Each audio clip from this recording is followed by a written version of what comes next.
Bonjour à tous. Alors, je vous invite dans une exploration ici, dans une caserne à l'ouest de Berlin, qui est donc abandonnée. Alors quand je parle d'une caserne, il faut bien comprendre l'immensité. Tout le tour, vous avez comme cela une trentaine de bâtiments. Avant toute chose, pensez à vous abonner sur ma chaîne Urbex Clément sur YouTube. Instagram, abandonned.urbex.world.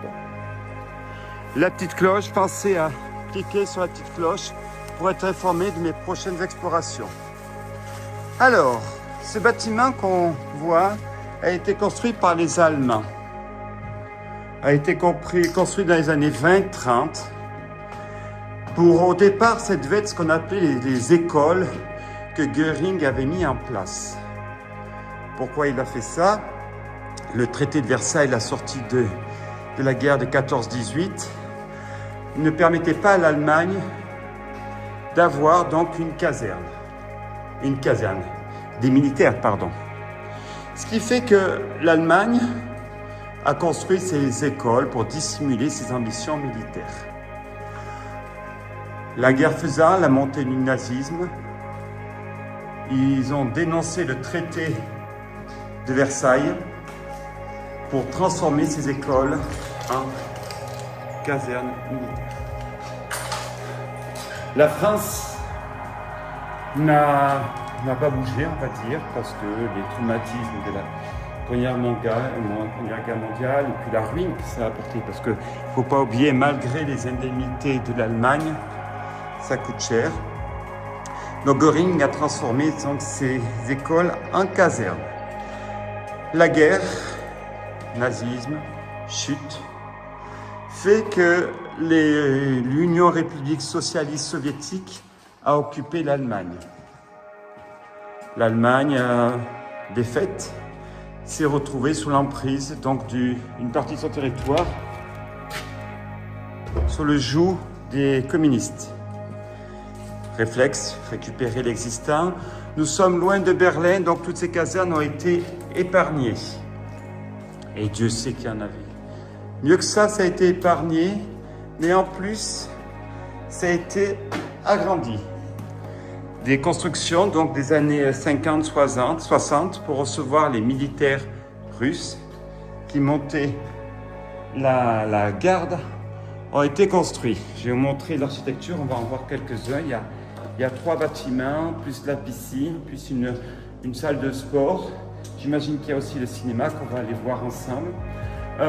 Ont été construits donc par l'Union république socialiste. En 1992, la chute du communisme, ce qui fait que les communistes sont partis, enfin l'URSS est parti, a abandonné tout ce patrimoine. Alors ce patrimoine aujourd'hui qui est conséquent, vous avez des casernes comme ça, il doit y avoir au minimum une trentaine d'immeubles. Quand j'ai une trentaine, c'est au bas mot. Et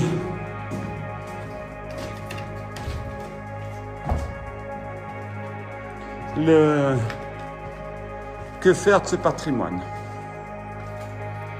Ben oui, on est loin de tout, il faut l'entretenir, ça correspond plus aux attentes. Alors, je vais vous montrer là, on doit voir, je pense, des immeubles construits par les communistes pour loger leurs familles. On va en avoir d'ici, là-bas, ils sont loin. Au premier plan, c'est la piscine. Et là-bas, vous avez ces immeubles que vous aurez. En face, là-bas, il y a un autre glaxeur que j'ai rencontré qui jouait avec un drone. Dans cette caserne où personne ne vient parce qu'on est situé loin de tout. Le HBA est loin, tout est loin de tout.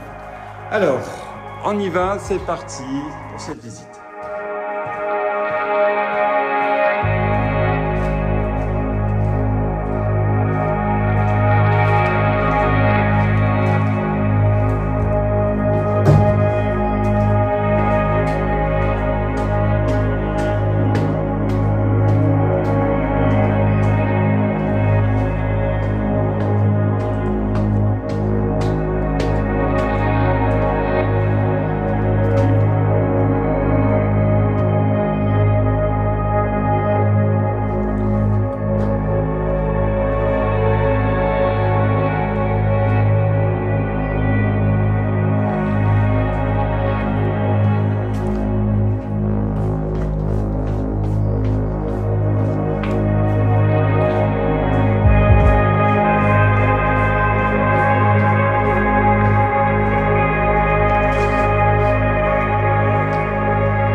Voilà, face à une toile d'araignée, un autre bâtiment qu'on va explorer.